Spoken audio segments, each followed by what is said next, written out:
মাঝরাতে হঠাৎ ঘুম ভাঙতেই দেখি বিছানায় আমার পাশে শুয়ে এক নগ্ন নারী মূর্তি। আমার গা ঘেঁষে শুয়ে ঘুমিয়ে আছে। মেয়েটির গায়ে একটা সুতো পর্যন্ত নেই। সবুজ ডিম লাইটের আবছা আলোয় দেখতে পেলাম তাকে। শরীরটা যতটা না কামনাদায়ক তার চাইতে অনেক গুণ বেশি মায়াবী তার মুখটা। কিছু একটা আছে ওই মুখটায়, যার কারণে কিছুতেই চোখ ফেরাতে পারছি না। এখন শীতকাল, বছরের 12 মাস 24 ঘন্টায় শোবার ঘরের জানালা খুলে রাখার অভ্যেস আমার। জানালাটা বিছানার বরাবর, হু হু করে বাতাস আসছে সেই দিক থেকে।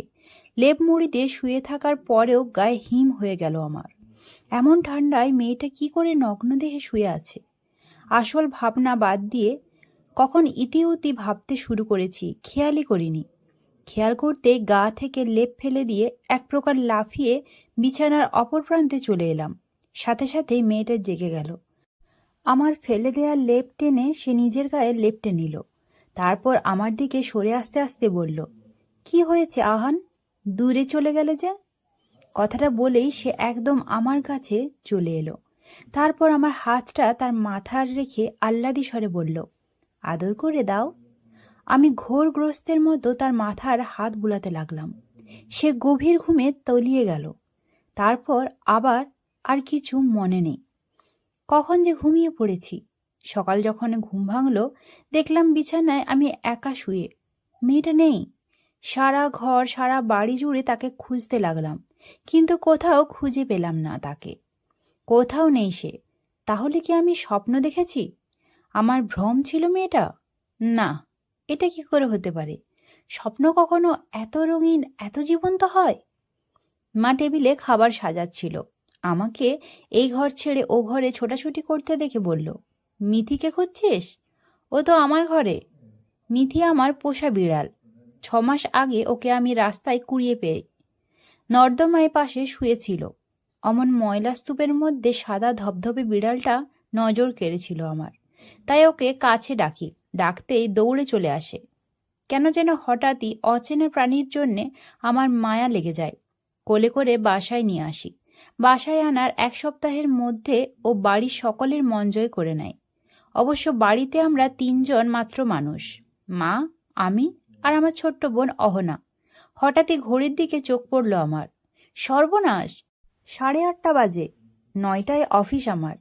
যেতে যেমন লাগে 40 মিনিট। ফ্রেশ হব কখন? যাব কখন? আর জ্যাম থাকলে তো কথাই নেই। এই ঢাকার রাস্তায় জ্যাম থাকবে না তা কি হয় কখনো? এক প্রকার দৌড়ে বাথরুমে চলে গেলাম। হাত মুখ ধুয়ে বেরিয়ে শার্ট প্যান্ট পরে টাইটা বাঁধতে বাঁধতে ড্রয়িং রুমে চলে এলাম। মা খেতে ডাকলো। আমি মায়ের ডাক অগ্রাহ্য করে দরজা খুলে বেরোতে গিয়েই মা পিছন থেকে আমার শার্ট টেনে ধরল। বলল, না খেয়ে কোথায় যাচ্ছিস? অল্প কিছু মুখে দিয়ে যা। আমি মায়ের হাত ধরে বললাম, মা প্লিজ আজকের মতো ছেড়ে দাও, অফিসে দেরি হয়ে যাচ্ছে আমার। মা আমার কথার কোনো রকম পাত্তা না দিয়ে জোর করে টেবিলে নিয়ে বসালো। স্যান্ডউইচের বাটিটা আমার দিকে এগিয়ে দিল। আমি 1 পিস স্যান্ডউইচ হাতে নিয়ে মা আসছি বলে বেরিয়ে গেলাম। গন্তব্য বাস স্টেশন।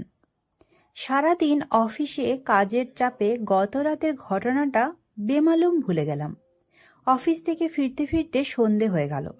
দরজার বাইরে দাঁড়িয়ে একবার কলিং বেল চাপতেই মা দরজা খুলে দিল।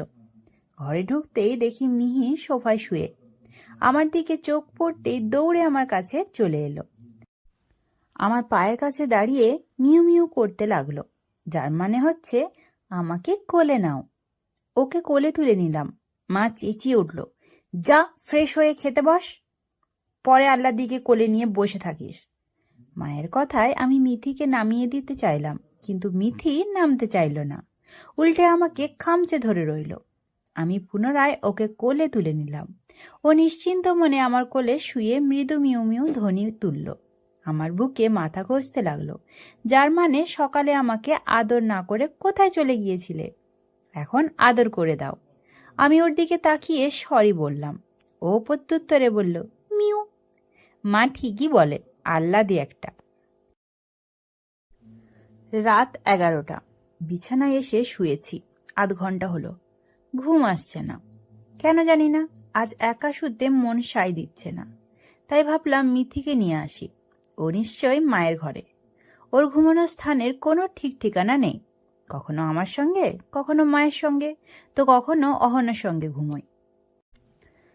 মিথিকে নিয়ে এসে শুতেই আমার ঘুমে চোখ ভার হয়ে এলো। ঘুমিয়ে পড়লাম তক্ষুনি। গতকালের মতোই ঠিক মাঝরাতে আমার ঘুম ভেঙে গেল। আমার মনে হলো বুকের কাছটায় কেউ জড়সড় হয়ে শুয়ে আছে। মিথি হবে। রাতে তো মায়ের কাছ থেকে আমি ওকে নিয়ে এসেছিলাম। আমার গায়ের উপর থেকে আলতো করে লেপ সরিয়ে নিতেই আমি শিউরে উঠলাম। মিথি নয়, গতকালের রাতের সেই মেয়েটি আমার বুকের উপর মাথা রেখে জড়সড় হয়ে শুয়ে আছে, সেদিনের মতোই নগ্ন দেহে। আমি এক ধাক্কায় আমার বুকের উপর থেকে ওর মাথাটা সরিয়ে দিলাম। শরীর ঢাকার জন্য লেপ ছুঁড়ে মারলাম ওর উপর। মেয়েটি আমার আচরণে কোনো ভ্রুক্ষেপ করল না। গলা পর্যন্ত লেপ টেনে নিয়ে শুয়ে পড়ল, কিন্তু ঘুমোলো না। ফ্যালফ্যাল করে তাকিয়ে রইল আমার দিকে।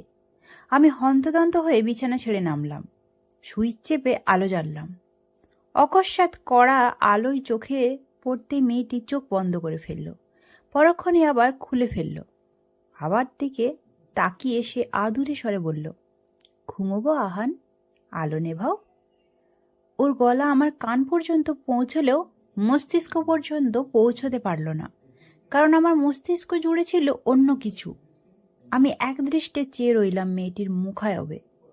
এত রূপ, এত সৌন্দর্য, এত মায়া কারো চেহারায় থাকতে পারে?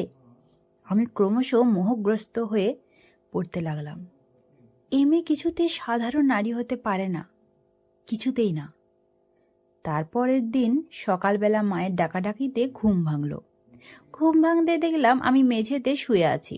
মা বারবার জিজ্ঞেস করতে লাগলো, এই ঠান্ডায় আমি মেঝেতে কেন?